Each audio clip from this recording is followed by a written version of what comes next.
Eric,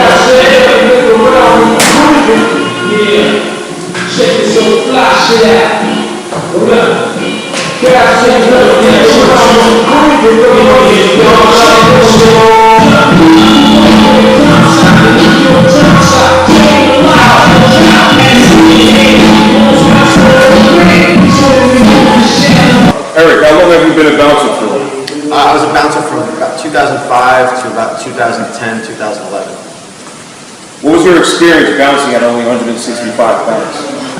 You're small, so you're going to get tested a little bit more than the other guys. And, I had to tussle quite a few times, especially in the beginning. And you end up turning a few people upside down, and people leave you alone after that. And then it's just your part of the job, like anybody else. And how long have you been a professional MMA fighter? I've been a professional MMA fighter since 2006. Have you been in a lot of bar fights?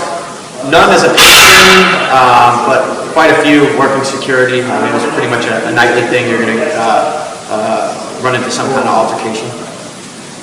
What's the difference in fighting philosophies, strategies between a bar fight and an MMA fight?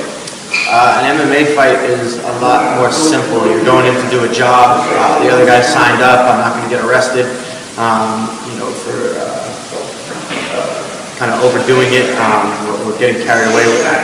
In a bar fight, especially working, I got to protect myself, the guys I'm working with, the establishment, and the patrons, and not critically hurt the other guy to where there's going to be legal ramifications. So there's a lot going on, and it might not just be one person. I could be, in a parking lot fighting, multiple people with, weapons and things like that. So, a lot of safety issues going on in a bar fight for sure.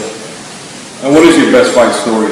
My best fight story is definitely working on the Hamptons. I believe it was like a Labor Day weekend, and it was a real busy night. And there was a big, jacked up Russian dude, probably been up for a day or so on meth, and he was tweaking pretty hard, and he just lost it. Started throwing patrons, the owner on the floor, and it had spilled out to the parking lot here. He had been put out twice, and he came back and was supercharged each time he woke up, and kind of made a move at me in the parking lot, and I just threw up a kick and hit him in the side of the neck and dropped him like a ton of bricks, and there was it looked like a movie, and there was all the cabs and people online were clapping, and I was just hoping that nobody, none of the law saw it, and unfortunately nothing happened.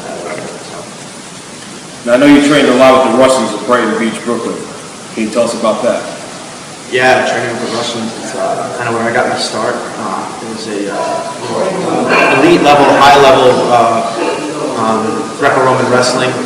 All the guys there had been on their national team, and were still very competitive. The coach was a former Soviet Union Olympic coach, so it was very high level. I got beat up a lot the first year, and I just kept coming back, and eventually they took me in, and I just got to a point where I was competitive and did well, and it kind of served as a catalyst for my MMA career later on. So. And I believe you're also a black belt in judo, correct? Yes, black belt in judo under Joe Terciano, and I love judo. It's a great sport. It's very closely related to Greco-Roman wrestling. They're similar in a lot of ways, and I enjoy it. It's very helpful in street situations. It's a good way to defend yourself without actually critically injuring somebody. It's a great sport. Any closing words, Eric? Just thank you to Jailhouse Strong for the interview. I like the concept. You don't have to be a criminal or an inmate to be Jailhouse Strong. Anytime you're challenging and pushing yourself and kind of hardening and callousing your mind, body, spirit through either strength training or martial arts, I think it's a good thing. So, thank you. Cool. Thank you for your time.